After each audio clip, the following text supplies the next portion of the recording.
আসন্ন শারদীয় উৎসব উপলক্ষে তৃণমূল ভবন লাগোয়া সুবিশাল শুভেচ্ছা বার্তার ফ্লেক্সে তৃণমূল সুপ্রিমো মমতা বন্দ্যোপাধ্যায় এবং অভিষেক বন্দ্যোপাধ্যায়ের মাঝে তৃণমূলের প্রতীক চিহ্ন ঘাসফুলের পাশে সুবিশাল পদ্ম, যা ঘিরে রাজনৈতিক বিতর্ক। তৃণমূলের শুভেচ্ছা বার্তা ব্যানারে ছাপা হলো পদ্ম ফুল, তাও আবার জ্বলজ্বল করছে তৃণমূলের কার্যালয়ে। কটাক্ষ বাম ও গেরুয়া শিবিরের অস্বস্তিতে শাসক দল। আসন্ন দুর্গা জগদ্ধাত্রী কালী পুজো উপলক্ষে শান্তিপুর তৃণমূল ভবনের সামনে শহর তৃণমূলের পক্ষ থেকে একটি বিরাট বড় আকারের শুভেচ্ছা বার্তার হোর্ডিং লাগানো হয়েছে সাধারণ মানুষকে শুভেচ্ছা বার্তা জানানোর উদ্দেশ্যে।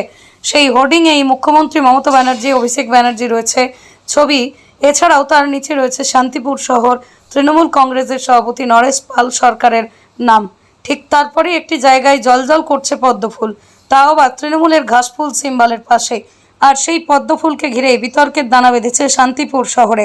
বিজেপির দাবি, এরা পদ্মফুলের প্রতি আকৃষ্ট। যতই মুখে বিজেপি সাম্প্রদায়িক দল বা অন্যান্য বিষয়ে গালিগালাজ করে থাকুক কিংবা প্রতি পদে পদে কেন্দ্রীয় সরকারের বিরোধিতা করে থাকুক না কেন, আদতেও তৃণমূলের অন্তর্নিহিত মনের মধ্যে রয়েছে বিজেপির প্রতি সুপ্ত শ্রদ্ধা এবং তাদের কাজকর্মকে পরোক্ষভাবে সমর্থন করা।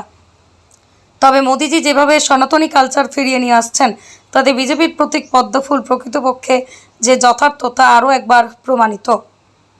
পৃথিবীর 3 ভাগ জল 1 ভাগ স্থল, তাই পানীয় জলের অভাব নেই। কিন্তু বিশুদ্ধ পানীয় জল একটাই, বৃষ্টি অ্যাকোয়া। প্রতি ফোঁটায় আনে তৃপ্তি, মেটায় তেষ্টা। বৃষ্টি অ্যাকোয়া, বিশুদ্ধ পানীয় জল। দাদা, শারদীয়ার শুভেচ্ছা জানাতে গিয়ে শান্তিপুর যে তৃণমূল ভবন রয়েছে সেখানে একটা বড় দুটো হোর্ডিং দেখা যাচ্ছে। সেই হোর্ডিংয়ে মুখ্যমন্ত্রী মমতা বন্দ্যোপাধ্যায় এবং অভিষেক বন্দ্যোপাধ্যায়ের মাঝখানে ঠিক সেখানে তৃণমূলের ফুলের পাশাপাশি রয়েছে পদ্ম ফুল। কীভাবে দেখছেন? এটাই তো স্বাভাবিক। আপনি হয়তো আশ্চর্য হচ্ছেন বা অনেকে এরকম ভাবছে, কিন্তু আমরা প্রথম থেকেই বলে আসছি এই এরা আসলে এই দুটো দলের কোনো মৌলিক পার্থক্য নেই। এরা একে অপরের পরিপূরক হিসেবেই আছে। নিজেদেরকে সেইভাবেই ওপরে ওপরে একটা লড়াই দেখায় কিছু মানুষ, যারা ভাবে যে তৃণমূলকে দিয়ে বিজেপিকে ঠেকাবো বা বিজেপিকে দিয়ে তৃণমূলকে তাড়াবো। আসলে হয় তারা জানেন না, আর না হলে তাদেরকে জেনে শুনে তারা ইচ্ছাকৃতভাবে এই বিভ্রান্তি মানুষের মধ্যে ছড়াচ্ছে। এক্ষেত্রে অনেক ক্ষেত্রে বলা হচ্ছে যে যেহেতু দুর্গাপুজোর সাথে পদ্মফুলের একটা নিবিড় সম্পর্ক, সেই কারণেই টাঙানো হয়েছে। আমি সেটা বলতে পারবো না, কিন্তু দুর্গাপুজোর সঙ্গে আরও অনেক কিছুরই সম্পর্ক আছে। ফলে বিশেষ করে পদ্মকে দিয়ে তারা কোনো সিগন্যাল দিতে চাইছে কি না, আমাদের মনে হয় এটা যে যেমন বড় মাছ ছোট মাছ একই সঙ্গে থাকে, ছোট মাছ চায় বড় মাছের সঙ্গে একটু ভাব ভালোবাসা রাখতে, আবার বড় মাছ ছোট মাছকে গিলে নেয়। বিজেপি তৃণমূল কংগ্রেসকে কোন দিন গিলে নেবে আমরা এটা হতেই পারে, কারণ যা এই সময়ের যা তৃণমূলের জন্মলগ্ন থেকে আমরা দেখেছি যে ওপরে ওপরে বিজেপির সঙ্গে কিছু লড়াই চলে, আবার যখন মূল জায়গায় আসে লড়াইয়ের সেই সময় তারা পিছিয়ে আসে। সেটা লোকসভার অভ্যন্তরে হোক বা বিভিন্ন ক্ষেত্রে আমরা দেখেছি অনেকগুলো মামলা, সেই সমস্ত ক্ষেত্রেও কেন্দ্রীয় সরকারের ভূমিকা তাদের দেখেছি আমরা। ফলে তাদের মধ্যে যে একটা বার্তা একে অপরকে দেয় তারা বিভিন্ন সময়, এটা আমাদের বুঝতে অসুবিধা হয়। শহর তৃণমূল কংগ্রেসের সভাপতি বলছেন যে আমরা এটা নিছকই ডিটিপি যিনি করেন তিনি মানে ব্যবসায়ী ফ্লেক্স তৈরি করেছেন সেই জানেন। তো আপনারাও তো ফ্লেক্স তৈরি করেন, কখনো অ্যাপ্রুভ ছাড়া কখনো ছাপাতে দেখেছেন? আমি সেই বিষয়ে আমার মন্তব্য করা আমি করবো না। আপনাদের ক্ষেত্রে কখনো এটা তাদের বিষয়, তারা কে ডিটিপি করেছে, কি তাদের মধ্যে কি কথা হয়েছে সে নিয়ে আমি কেন কথা বলবো। যখন তারা একটা ফ্লেক্স যখন লাগানো হয় তার দায় সেই দলকেই নিতে হয়। কে ডিটিপি ছেপেছে, কে কীভাবে তার কি কথাবার্তা হয়েছে এসব নিয়ে আমি বলা সাজে। আচ্ছা, তার মানে বিষয়টিকে আপনারা কি, আমি এটা নিয়ে বলতে চাইছি না। ওটা নয়, সার্বিকভাবে যেটা সার্বিকভাবে বিজেপি তৃণমূল এদের একে অপরের প্রতি যে আমরা আগেও বললাম যে মৌলিক কোনো পার্থক্য নেই। এরা একে আরেকজনকে সিগন্যাল দেয়। শান্তিপুরেও বিজেপি তৃণমূল বিভিন্ন পঞ্চায়েত তারা মিলেমিশে চালাচ্ছে, কোনো বিরোধ নেই। শান্তিপুর পৌরসভায় বিজেপির 2জন কাউন্সিলর আছে, কোনো বিরোধ নেই, কোনো সমস্যা নেই, কোনো প্রতিবাদ নেই। বিজেপির তরফ থেকে কোনো প্রতিবাদ নেই যেখানে তৃণমূল পৌরসভা চালাচ্ছে। আবার তৃণমূল বিজেপি যে পঞ্চায়েত চালাচ্ছে সেখানে তৃণমূলের তরফ থেকে কোনো প্রতিবাদ নেই। আসলে ওই কে কখন কোন দলে ঢুকে যাচ্ছে এর উপরে তাদের রাজনীতিটা নির্ভর করছে। এইখানে আলাদা করে আমার কিছু বলার নেই। আপনার নাম পরিচয়? আমি সঞ্জিত ঘোষ, সম্পাদক, সিপিআইএম শান্তিপুর এরিয়া। সম্প্রতি যে আসন্ন শারদীয়া উৎসব সেই উপলক্ষে শান্তিপুর শহর তৃণমূল কংগ্রেসের পক্ষ থেকে তৃণমূল ভবনে দুটো বড় বড় হোর্ডিং লাগানো হয়েছে শুভেচ্ছা জানানোর জন্য। সেখানে মমতা ব্যানার্জি এবং অভিষেক বন্দ্যোপাধ্যায়ের মাঝে যেমন তৃণমূলের ফুল রয়েছে সেরকম পদ্ম ফুল রয়েছে। কীভাবে দেখছেন বিষয়টিকে? বিষয়টা হলো আমরা সকলেই সনাতনী মানুষ। সেই সনাতনী মানুষে আমাদের যে শ্রেষ্ঠ উৎসব দুর্গাপূজা, সেই দুর্গাপূজা পদ্মফুল ছাড়া কখনোই সম্ভব নয়, সেটা আমরা জানি, আমাদের রীতি রেওয়াজ রয়েছে। তা সেই দুর্গাপূজার একটা ব্যানার করতে গিয়ে শহর তৃণমূলের পক্ষ থেকে তারা জেনেই করুক বা না জেনেই করুক, যখন পদ্মফুল রেখেছে তাহলে মনেই করে নিতে হবে আমাদের যে তাদের অবচেতন মনেও কিন্তু এই সনাতনী ভাবধারা রয়েছে এবং তারা মনে প্রাণে কোথাও না কোথাও তারা এই পদ্মফুলের প্রতি আস্থা রেখেছে। কারণ সারা ভারতবর্ষে মোদিজির যে চিন্তাভাবনা, মোদিজির যে উন্নয়ন এবং আমাদের ভারতীয় জনতা পার্টির যে প্রতীক পদ্মফুল, সে তরতর করে এগিয়ে চলেছে এবং তৃণমূলটাও বুঝতে পেরেছে যে আগামী দিনে রাজ্যের বুকে যদি উন্নয়ন আনতে হয়, সঠিক উন্নয়ন আনতে হয়, সুশাসন আনতে হয়, তাহলে পদ্মফুলের বিকল্প কিছু নেই।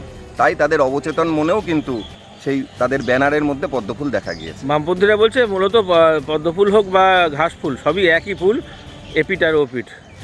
দেখুন, বামপন্থীরা কি বলছে, তারা 34 বছর ধরে এই রাজ্যে শাসন করেছে। তাদের সুশাসন, তাদের দুঃশাসন সমস্তটাই সারা বাংলাবাসী জানে। তারা সবটাই জানে যে এখানে পদ্মফুল ছাড়া বিকল্প কিচ্ছু নেই, কারণ মানুষ তাদেরকে অনেক দিন আগেই ছুঁড়ে ফেলে দিয়েছে। মানুষ তাদের কোনো কথাতে আর কর্ণপাত করে না। সুতরাং আপনি সাংবাদিকতার মাধ্যমে আমাকে যখন প্রশ্ন করেছেন, আমিও সেই একই কথাই বলবো, সাধারণ নাগরিকদের কথাই, যে বামপন্থীদের আর কোনো অবস্থান নেই সারা বাংলা জুড়ে। আপনার নাম পরিচয়? অমিত বৈরাগী, ভারতীয় জনতা পার্টি শান্তিপুর মণ্ডল 3 সভাপতি। উৎসবের আগে সাধারণ মানুষদের উদ্দেশ্যে শুভেচ্ছা জানাতে যে আপনারা দলীয়ভাবে যে ব্যানার করেছেন শান্তিপুর তৃণমূল ভবনে, সেখানে দু জায়গায় দেখা যাচ্ছে মুখ্যমন্ত্রী এবং ওই ব্যানারে আর কি মুখ্যমন্ত্রীর একদম মুখের পাশেই পদ্ম ফুল রয়েছে, যা নিয়ে কটাক্ষ করছে বিজেপি। কি বলবেন? প্রথম কথা, ব্যানারটা হয়তো আজকে টাঙিয়েছে, আমি দেখিনি এখন পর্যন্ত, কারণ আমি আজ 5 দিন ধরে অসুস্থ। আমাকে কেউ বলেও নেই যে হ্যাঁ টাঙিয়েছে আজকে, টাঙানো হয়। যাই হোক, আপনার কাছে রিপোর্টটা পেলাম এবং ছবিটাও দেখলাম। এটা এই ধরনের ফুল না দেওয়াই সমীচীন ছিল, কারণ আমাদের ফুলের ঘাস ফুল তার 3টে ফুল, সেটা তো দলীয় সিম্বল। দলীয় সিম্বল। শারদীয়ার আগে তো বিভিন্ন রকম ফুল। না, আমরা দলীয় সিম্বল, যেহেতু দলের পার্টি অফিসে এটা শুভেচ্ছা জানাচ্ছি মানুষকে, আমার দলীয় সিম্বলে নিশ্চয়ই থাকে। যাই হোক, এরা তো যারা ব্যানারটা করে তাদের কাছে আমরা লেখাটা পৌঁছে দিই। এবার টিভিটা তারাই করে, তাদের পছন্দ মতো তো করেছে।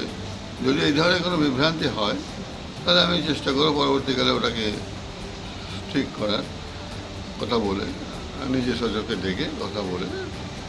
এটা মূলত তো শারদীয়ার শুভেচ্ছা জানাতেই। অবশ্যই শারদীয়া এবং দীপাবলি।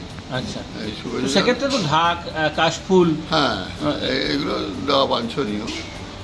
পদ্মটা কি কারণে আসলো? মানে দুর্গাপুজো পদ্ম লাগে বলে এরকম? পদ্ম এমন হতে পারে যে তার যে করেছে, আমাদের চিন্তায় নয়, যে করেছে তার চিন্তায়, যেহেতু দুর্গাপুজোতে 107টা ফল লাগে, পদ্মফুল লাগে, সেই জন্য হয়তো সে মনে করেছে পদ্মফুলটা দিলে হয়তো এটা তার মানে হবে। এটা আমাদের দলীয়ভাবে মনোনির্দেশও নেই বা দলীয়ভাবে আমরা পছন্দও করছি না। এবার বিজেপির উৎসাহিত হওয়ার কোনো কারণ নেই। হ্যাঁ, বিজেপি খুব শীঘ্রই বিসর্জন যাবে সামনে। না, ওনারা বলছেন যে আপনারা ফুলের প্রতি আকৃষ্ট আছেন। হ্যাঁ, অবশ্যই আমরা ফুলের প্রতি আকৃষ্ট, তবে ওই ফুল নয়, রাজনৈতিকভাবে আমাদের যে ফুল সেই ফুলের প্রতি।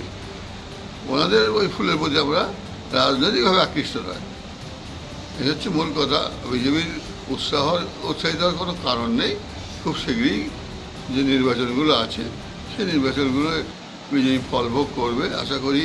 ভারতবর্ষের মানুষ এবং পশ্চিমবাংলার যে কটি অঞ্চলে এই 6টি বিধানসভা কেন্দ্রে নির্বাচন হবে, সেগুলো তো ফল কী হয় বিজেপি দেখতে হবে। আর শান্তিপুরে বিজেপি, আমি মনেই করি না এই বাড়িটা শান্তিপুরে আছে, কারণ তাদের কোনো সদর্থক ভূমিকা নেই শান্তিপুরের মানুষের স্বার্থে। হ্যাঁ, যে মানুষগুলো আজকে শান্তিপুরবাসী যেভাবে তার দাঁতটা হারিয়ে গেল, শান্তিপুরের ঐতিহ্য, শান্তিপুরের মানে কৃষ্টি, শান্তিপুরকে মানে পেটে ভাতে খাওয়ার জায়গা হিসাবে আমরা বেছে নিয়েছিলাম যারা এখানে বসবাস করি। এই যে তাঁত হস্তচালিত শিল্প এই যে হারিয়ে যাবে, এর জন্য একমাত্র দায়ী কেন্দ্রীয় সরকার, তার শিল্পনীতি। বৃহৎ শিল্পকে প্রশ্রয় দিতে গিয়ে ক্ষুদ্র শিল্পগুলো ধ্বংস হয়ে গেল। শুধু তাঁত নয়, শান্তিপুরবাসী যেমন তাঁত, ফুলিয়াবাই যেমন তাঁত, নবদ্বীপবাই যেমন তাঁত, তেমনি শান্তিপুরে আরেকটি শিল্প ছিল, ক্ষুদ্র শিল্প, সেটা হচ্ছে মাদুলি শিল্প। সেখানে প্রচুর শ্রমিক কাজ করতেন, তারাও আজকে হারিয়ে গেছেন। এবং নবদ্বীপের কাঁসা শিল্প, এই ধরনের শিল্প, ছোটো ছোটো কুটির শিল্প হারিয়ে যাচ্ছে, যে বর্তমান কেন্দ্রীয় সরকারের ভুল শিল্পনীতির পরিপ্রেক্ষিতে, এটাই আমি মনে করি।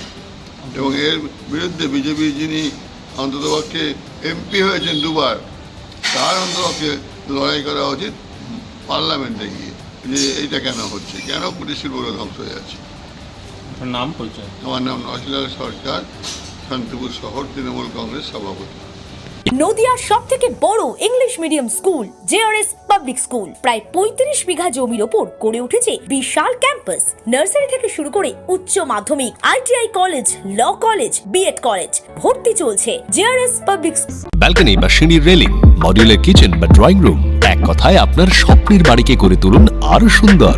Chakdah ply centre, gorgeous look বা কোয়ালিটি সবে 3 number 1 Chakdah ply centre. Chakdah ply centre, KBM, Chakdah, Nadia. কোথায় ইনভেস্ট করবেন, কেন করবেন বুঝতে পারছেন না তো? সঠিক গাইডলাইন পেতে আজই আসুন নদিয়ার চাকদাতে নিবেদিতা প্রাইভেট লিমিটেডে। Nivedita private limited, marketing and distribution service. Chakdah aluminium centre, ply, কাঁচ, laminates, kitchen fittings, door lock, window ও অ্যালুমিনিয়ামের খুচরো ও পাইকারি বিক্রেতা। চাকদা অ্যালুমিনিয়াম সেন্টার, পূর্বলালপুর 50 নম্বর রেলগেটের পাশে, চাকদা, নদিয়া। হোমওয়ার্কটা করেছো? হ্যাঁ স্যার। এ বাবা, ভুল করেছো কেন? চোখে কেমন ঝাপসা দেখছি, লিখতে আর পড়তে খুব সমস্যা হচ্ছে। চাকদার মডার্ন অপটিক্স থেকে ভালো চোখের ডাক্তার দেখিয়ে নাও। প্রতিদিন প্রকৃত চোখের ডাক্তার ও দৃষ্টি বিশেষজ্ঞ মডার্ন অপটিক্স, চাকদহে। স্যামসাং, জিও, রিয়েলমি, নদিয়ার একমাত্র অথরাইজড ডিস্ট্রিবিউটর ঘোষ কমিউনিকেশন, থানার মোড়, চাকদা,